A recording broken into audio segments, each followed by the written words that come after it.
महाराज क्षमा करना, अभी तक मुझे बड़ा गर्व था आप पर, लेकिन अब शर्म आती है, पति कहने में शर्म आती है। आज पांचों पांडव क्या करें, नीचे गर्दन झुकाए बैठे हैं, आंखों से अश्रुधारा बह रही है, लेकिन मुंह से कुछ बोल नहीं पा रहे। मैया द्रौपदी पांडवों से कुछ नहीं कहा।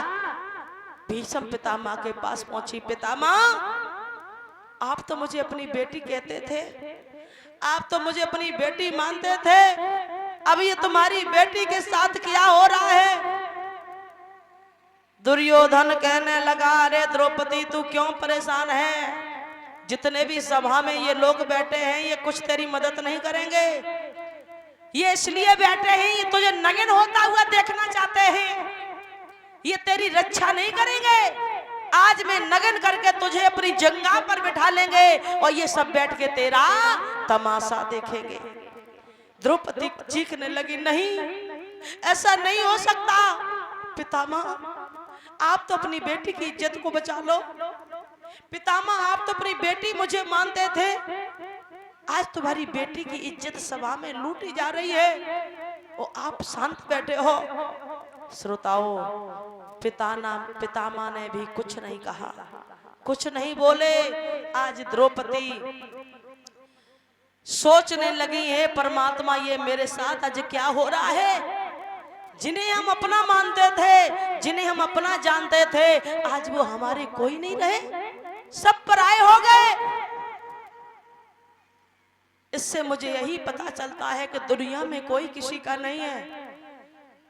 जिस पर ही लोग भरोसा करते हैं वही तुम्हारे साथ दगा करता है। दुनिया में आए हो तो रिश्ते सबसे बनाओ, सभी को अपनाओ, मगर उम्मीद किसी से मत रखो।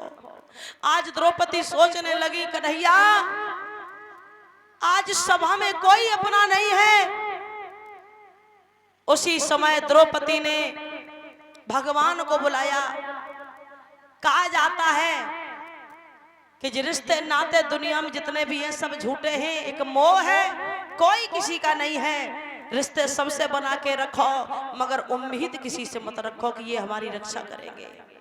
उम्मीद रखो तो केवल भगवान से, वही तुम्हारा अपना है, वरना दुनिया में कोई किसी का नहीं है। ये द्रौपदी ने अच्छे से समझ लिया कि जिन्हें आज हम अपना जानते थे, आज वो मौन धारण किए बैठे हैं। उसी समय द्रौपदी ने करुण भरी आवाज में भगवान को बुलाया, हाथ जोड़ के खड़ी हो गई और कहने लगी, कन्हैया आज तुम्हें अपनी बहन की इज्जत बचानी होगी। इस संसार में जितने भी रिश्ते नाते हैं सब झूठे हैं, यहाँ कोई किसी का नहीं है। कन्हैया आज द्रौपदी रो करके भगवान को बुला रही है कि भैया तेरी बहना ने,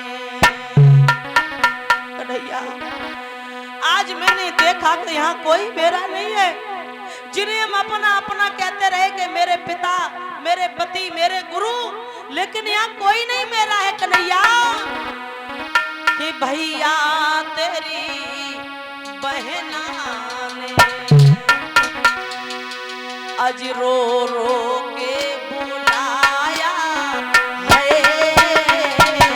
भैया तेरी बहना।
अपनी आंखों से देखा कि यहाँ कोई किसी का नहीं है। जो लोग बड़ी बड़ी बातें करते थे, अरे द्रौपदी तेरा बाल बांका नहीं होने देंगे, जो हमारे अंग रक्षक बन के रहते थे, आज वो सभा में मौन धारण किए बैठे हैं।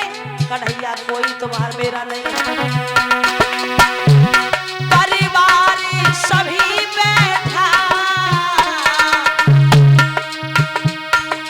पर इज्जत जाए रही है। परिवार सभी बैठा, लेकिन इज्जत जाए रही है। कन्हैया तुम लाज बचैया हो।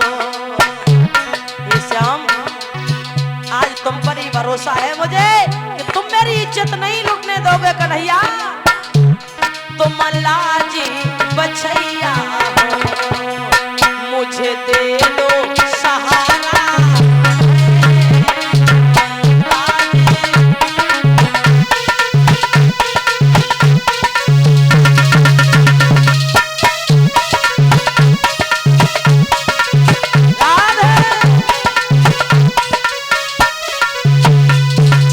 बोलिए गोविंद भगवान की।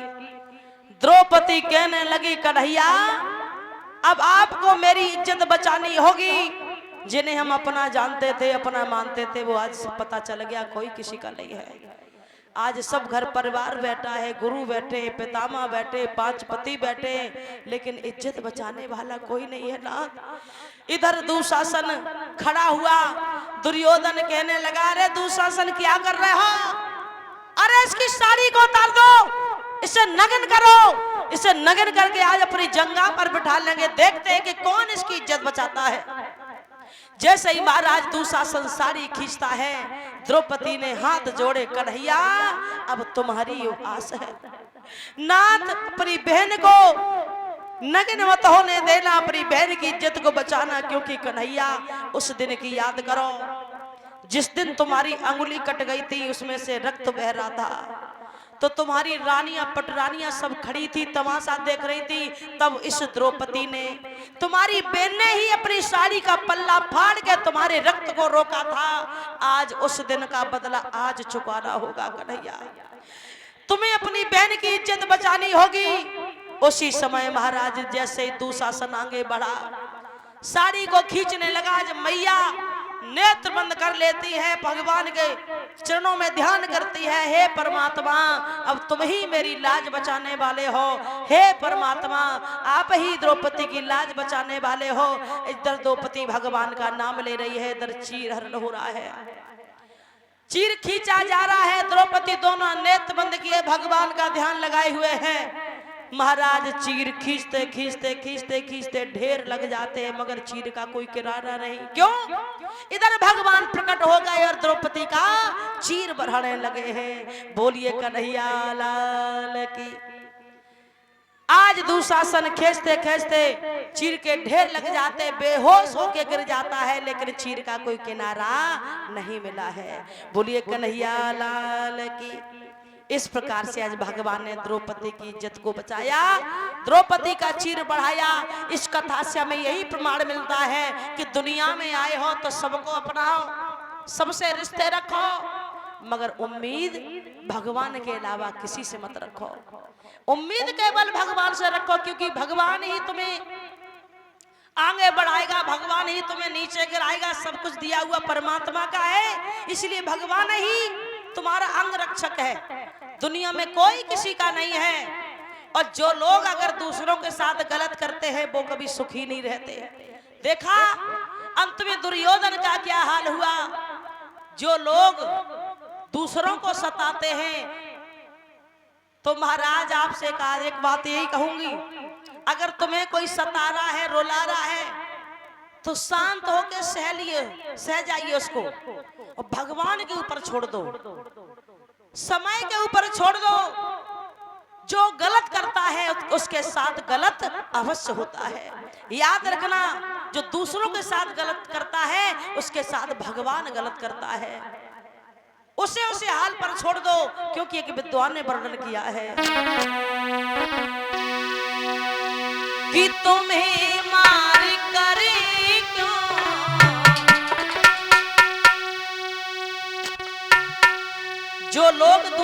साथ गलत करते हैं, अगर तुम्हारे साथ कोई गलत कर रहा है उसे कहने की जरूरत नहीं है, कुछ करने की जरूरत नहीं है, उसे उसके हाल पर छोड़ दो, भगवान के ऊपर छोड़ दो, उसके कर्म ही उसे मार डालेंगे।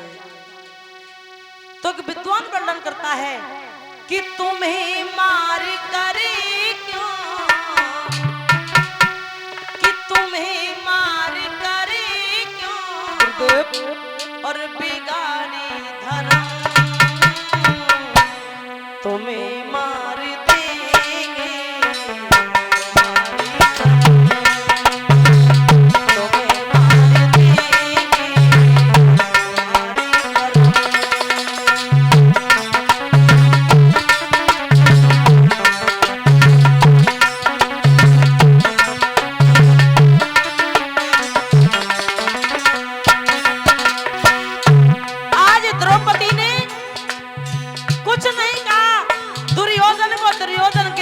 छोड़ दिया कि जैसा तू करेगा वैसा भरेगा, मेरा अंगरक्षक तो मेरा परमात्मा है, मेरा भगवान है। ए तुझे मार करे क्यों, तुझे मार करे क्यों बिगाड़े धर्म, तुझे मार देंगे तुम्हारे कर्म, तुझे मार देंगे तुम्हारे कर्म।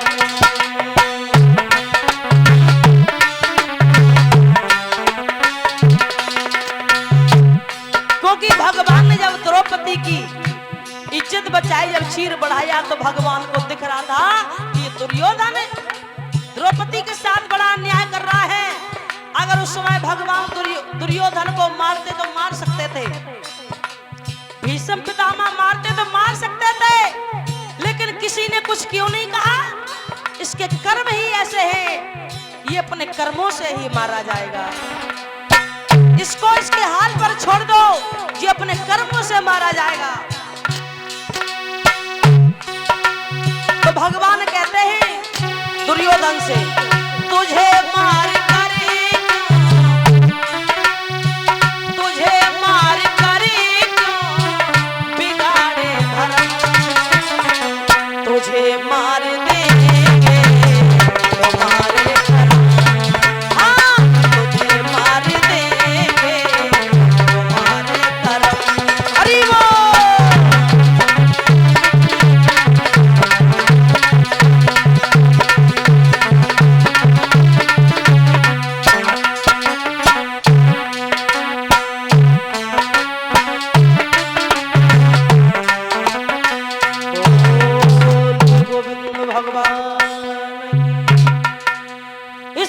से भगवान ने द्रौपदी की इज्जत को बचाया है। श्री सूत जी कहते हैं, हे सोनकादिक ऋषियों, महाभारत का युद्ध 18 दिन तक चला है। 18 दिन में 18 अक्षौणी सेना समाप्त हो गई, लाखों बहनाओं के सिंदूर उजड़ गए, हजारों माताओं की गोदियां सूनी हो गई, खून की नदियां बह गई। ऐसा था महाभारत का युद्ध, बड़ा ही भयानक रूप लेके उभरा था ये महाभारत का युद्ध। लेकिन कहा जाता है श्रोताओं, इस महाभारत के युद्ध में पता नहीं कितने की जान गई है, खून की नदियां बह रही थी। श्री सूत जी कहते हैं, हे सोनकादिक ऋषियों, सारे कौरव मारे गए, केवल दुर्योधन जिंदा बचा है। महाभारत के युद्ध में सारे कौरव मारे जाते हैं, केवल दुर्योधन जिंदा है। वो भी दुर्योधन की जांग को भीम ने तोड़ दिया, तो आज वो भी चलने के हालत में नहीं है, पड़ा पड़ा मौत का इंतजार कर रहा है। दुर्योधन विचार कर रहा है कि मेरे 100 भाई थे, 100 भाई मेरे मारे गए और पांडव केवल 5 है और पांचों के पांचों जिंदा है। ऐसा क्या है पांडवों में जो पांडव एक भी नहीं मरता है और सारे कौरव मारे गए? कम से कम 5 ना मरते, एक तो मर जाता। अरे पांडवों में एक कम तो हो जाता, लेकिन पांडवों में 5 में से एक कम नहीं हो रहा है। ऐसी क्या है। लेकिन कहा जाता है कि जिसका रक्षक स्वयं भगवान हो उसका कोई बाल बाका नहीं कर सकता है। कितनी भी मुसीबतें पड़े, कितने भी कष्ट आए, जिसका साथ भगवान देता है इसका कोई बाल बाका नहीं कर सकता है। और सच बात तो यह है कि भगवान उसी की परीक्षा लेते जो भगवान का भक्त होता है। भगवान को पता होता है कि कितना भी दुख इस पर पड़ जाए, कितनी भी मुसीबत आ जाए, ये अच्छे से सह लेगा, हंस के सह जाएगा। भगवान ऐसे किसी को अपनाते नहीं है। जब भगवान अपनाते हैं ना तो पहले परीक्षाएं बहुत लेते हैं, बड़ी परीक्षाएं भगवान लेते हैं अपने भक्त की। जब हर परीक्षा में भक्त पास होता है तब भगवान उसको अपनाते हैं। दुर्योधन पड़ा पड़ा मौत का इंतजार कर रहा है। इधर गुरु द्रोणाचार्य का पुत्र अश्वत्थामा, गुरु द्रोणाचार्य के पुत्र अश्वत्थामा दुर्योधन के पास आए और कहा है कि भैया तुम्हारी ये हालत किसने की है, आप तो चलने के काबिल नहीं रहे। दुर्योधन कहने लगा है अश्वत्थामा से, भैया कुछ मत पूछिए, यही तो मुझे दुख है कि मेरे सारे भाई मारे गए। पांडव 5 हैं, वो एक भी नहीं कम हुआ, पांचों के पांचों जिंदा हैं। मुझे अपने मरने का दुख नहीं है, दुख तो मुझे इसी बात का है कि पांडव क्यों नहीं मरे। अश्वत्थामा कहने लगा भैया हमारे योग्य अगर कोई सेवा हो तो बताओ। तो दुर्योधन कहने लगा मैं तो मरने के लिए बैठा हूं, मुझे कुछ नहीं चाहिए। अगर तुम हमारे लिए कुछ करना चाहते हो तो इतना कर दो कि हम अपनी आंखों से पांडवों को मरा हुआ देखना चाहते हैं, क्या कर सकते हो। अश्वत्थामा कहने लगा भैया अब चिंता छोड़ दो, जो किसी ने नहीं कर पाया आज वो मैं करके दिखाऊंगा। दुर्योधन कहने लगा इतना संभव नहीं है, जैसे तुम कह रहे हो इतना आसान नहीं है। अरे अभी तक पांडवों का कोई बाल बाका नहीं कर पाया, तुम कैसे मारोगे। अश्वत्थामा कहने लगा भैया तुम चिंता छोड़ दो, आज अगर आपको विश्वास नहीं है तो हम पांडवों को मार करके उनके सर काट करके आपके चरणों में रख देंगे, फिर तो मानोगे। उसी समय दुर्योधन बड़ा प्रसन्न हो गया। अरे भ्राता श्री अगर इतना हो जाए तो मरते मरते मेरी आत्मा को सुकून मिल जाएगा, जाइए। उसी समय अश्वत्थामा तलवार लेके चला है पांडवों को मारने के लिए। लेकिन श्रोताओं कहा जाता है मारने वाले से बचाने वाला बहुत बड़ा होता है। इधर जैसे ही अश्वत्थामा पांडवों को मारने के लिए पहुंचा कि जहां पांडव लेटा करते थे, भगवान की ऐसी माया, भगवान से क्या छुपा है। भगवान को सब पता था कि आज पांडवों के लिए खतरा है। तन की जाने मन की जाने, जाने चित्त की चोरी, ऐसे प्रभु से काछ भोजन के हाथ में जग की डोरी।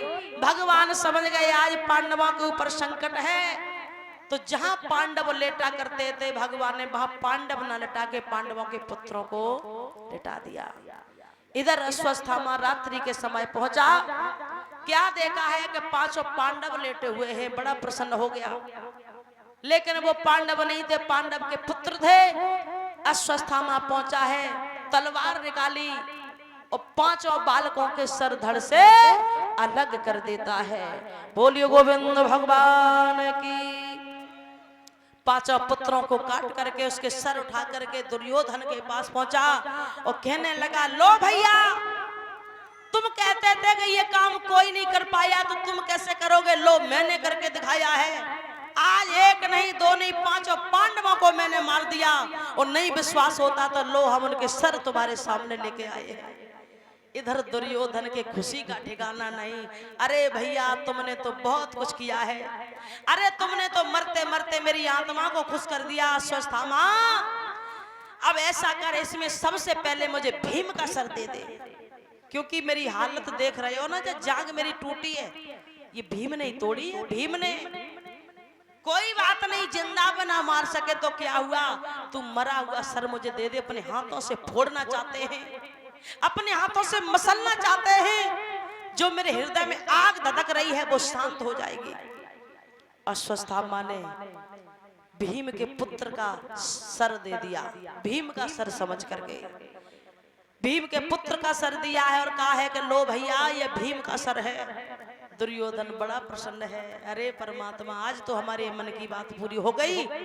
जैसे ही हाथ में सर लिया इतना क्रोध आया कि ये भाई भीम है जिसने हमारी जान को तोड़ा है, इतना क्रोध में है, इतना क्रोध में है। जैसे ही उसने ताकत से फोड़ा वो सर आसानी से फूट जाता है, फूट गया वो सर। जैसे ही महाराज वो सर फूटा, दुर्योधन भी बड़ा ज्ञानी था, दुर्योधन समझ गया इसका मतलब ये भीम का सर नहीं हो सकता। एकदम से दुर्योधन ने अश्वत्थामा को बुलाया, अश्वत्थामा इधर आ, मुझे ऐसा लग रहा है कि पांडवों के सर नहीं है। बोले कैसे? अरे अगर एक भीम का सर होता तो इतनी आसानी से नहीं फूटता। मुझे ऐसा लग रहा है तू पांडवों को नहीं पांडवों के पुत्रों को मार के आया है। हे अश्वत्थामा, अगर तूने ऐसा किया है तो मैं तुझे क्षमा नहीं करूंगा। सुन, मेरे शत्रु मेरे दुश्मन केवल पांडव थे, पांडवों के पुत्रों को तो मैं बड़ा स्नेह करता था, पांडव के पुत्र तो मेरे लिए बड़े प्रिय थे।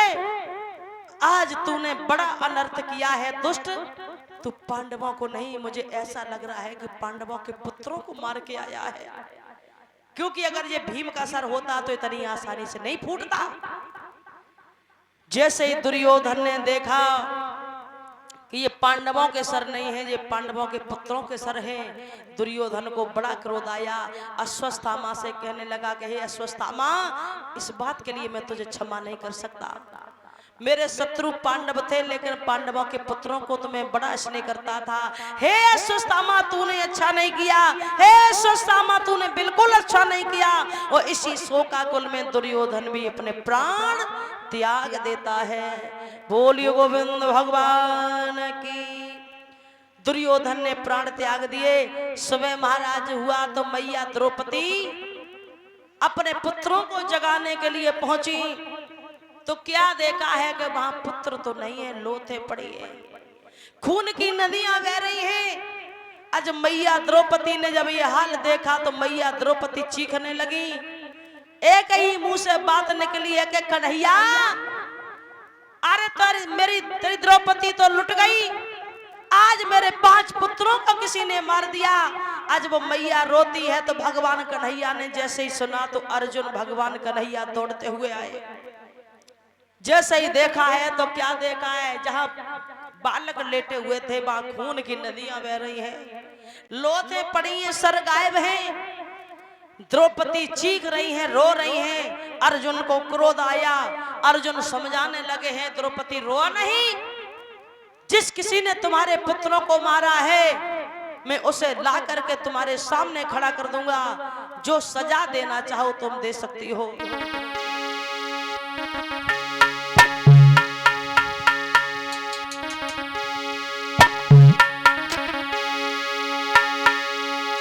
आज भगवान अर्जुन द्रौपदी के पास आए और अर्जुन ने कहा है, सुनो द्रौपदी, अर्जुन बोले ठहरो भद्र, रोने की जरूरत नहीं है, मैं आज नीच को लाऊंगा, या तेरा वचन और निभाऊंगा या तुझे दिखलाऊंगा।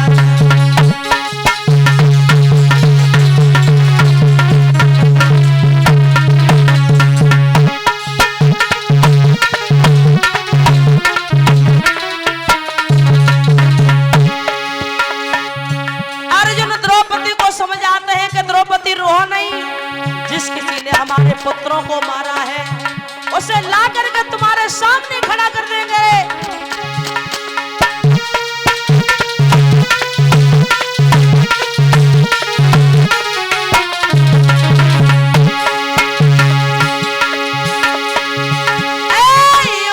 रुधन माता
ने रथ निकाला, अर्जुन को बिठाया, कहा अर्जुन चलिए, वो बच के नहीं निकल पाएगा जिसने द्रौपदी के 5 पुत्रों को मारा है।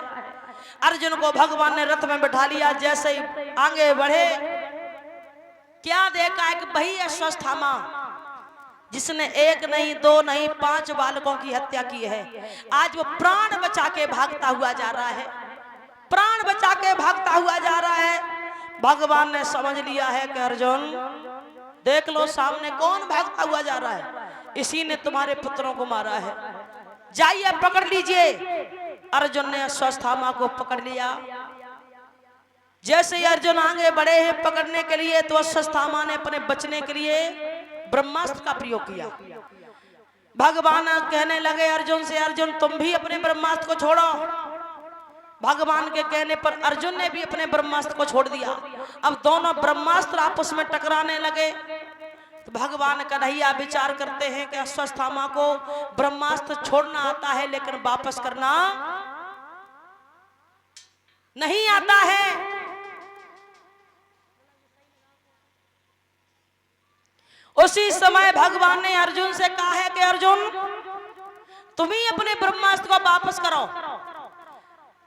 भगवान के कहने के आधार पर अर्जुन ने अपने ब्रह्मास्त्र को वापस किया, क्योंकि भगवान ने कहा है अर्जुन अश्वत्थामा को ब्रह्मास्त्र छोड़ना आता है मगर वापस करना नहीं आता है, और तुमको छोड़ना भी आता वापस करना भी आता, तो तुम ही अपने ब्रह्मास्त्र को वापस करो।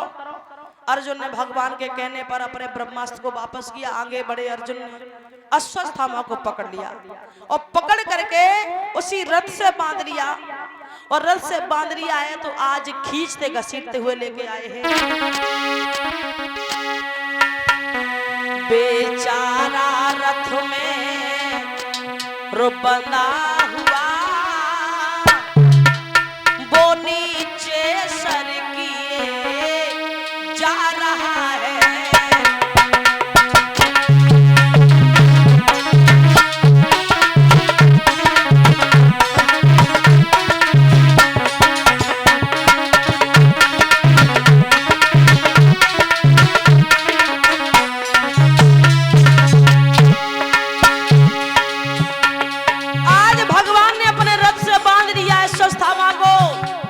खींचते घसीटते हुए लेके आए हैं। बेचारा रथ से बना हुआ लाला वो नीचे सर किए जा रहा है। मानो कोई कैदी जबरन फांसी के लिए जा रहा हो।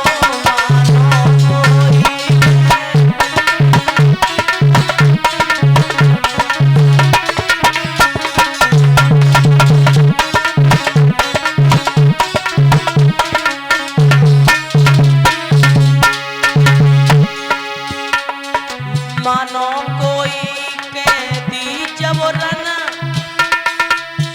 वो फांसी के लिए जा रहा हो। मानो कोई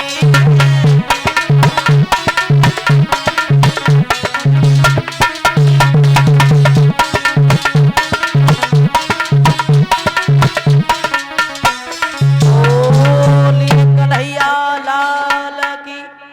भगवान ने रथ से बांधा है, आज खींचते घसीटते हुए लेकर के आए हैं, द्रौपदी के सामने खड़ा कर दिया। लो द्रौपदी, अब रोने की जरूरत नहीं है, आंखें खोल के देखो तुम्हारे सामने कौन खड़ा है, इसी ने तुम्हारे पुत्रों को मारा है। अब जो भी इसे सजा देना चाहो, जो भी सजा देना चाहो दे सकती हो। द्रौपदी ने महाराज जैसे ही देखा, क्या देखा है, अश्वत्थामा, गुरु द्रोणाचार्य के पुत्र अश्वत्थामा। द्रौपदी चौंक गई, कहने लगी कन्हैया ये क्या कह रहे हो। भगवान कहने लगे बिल्कुल सत्य कह रहे हैं, इसी ने 5 बालकों को मारा है। द्रौपदी कहने लगे कन्हैया ऐसा नहीं हो सकता। भगवान कहने लगे द्रौपदी विश्वास करो, इसी ने मारा है। द्रौपदी कहने लगी ये तो गुरु का पुत्र है, मेरे बालकों ने इसका क्या बिगाड़ा था। भगवान कहने लगे द्रौपदी इसे सजा दो। द्रौपदी महाराज भगवान से हाथ जोड़ के खड़ी हो गई और कहने लगी कन्हैया सजा नहीं दे सकती, क्योंकि पहली बात तो ये है ये मेरे गुरु का पुत्र है, दूसरी बात ये जाति से ब्राह्मण है, मेरे पुत्र चले गए हैं वो मुझे वापस नहीं मिलेंगे, इसलिए कन्हैया अगर मैंने इसको सजा दे दी तो आज मैं अपने पुत्रों के वियोग में जैसे तड़प रही हूं, तो मुझे पता है कि माँ की पीड़ा क्या होती है। अगर मैंने इसको सजा दे दी तो उसकी माँ कृपी भी इसके वियोग में रोएगी। मैं नहीं चाहती किसी की माँ की आत्मा को दुख पहुंचाना। कन्हैया क्षमा करना। भगवान कहने लगे वाह द्रौपदी वाह, मेरे पास वो शब्द नहीं है जिस शब्दों में तुम्हारी तारीफ कर सकूं। वाह द्रौपदी वाह, यही कहना चाहूंगा अगर तुम्हारे जैसी नारियां संसार में और भी हो जाएं फिर तो पुरुषों की इज्जत ही इज्जत हो जाएगी। भगवान बोले हैं द्रौपदी से कि धरणी करणी है थमी हुई और ऐसी ही महिला से। वाह द्रौपदी वाह, और बलवानों की यदि इज्जत है तो ऐसी ही महिला से।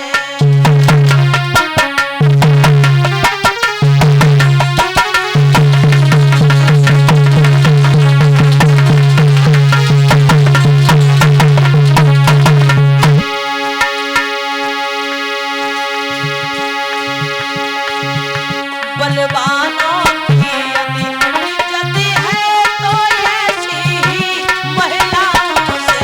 बलवानों की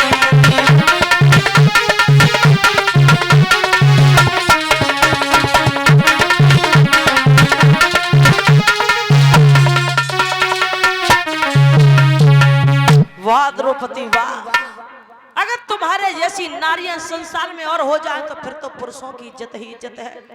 लेकिन द्रौपदी तुम अपनी जगह सत्य हो, अपनी जगह तुम 100% सही हो, लेकिन द्रौपदी इसने भी बहुत बड़ा पाप किया है, ये पापी है।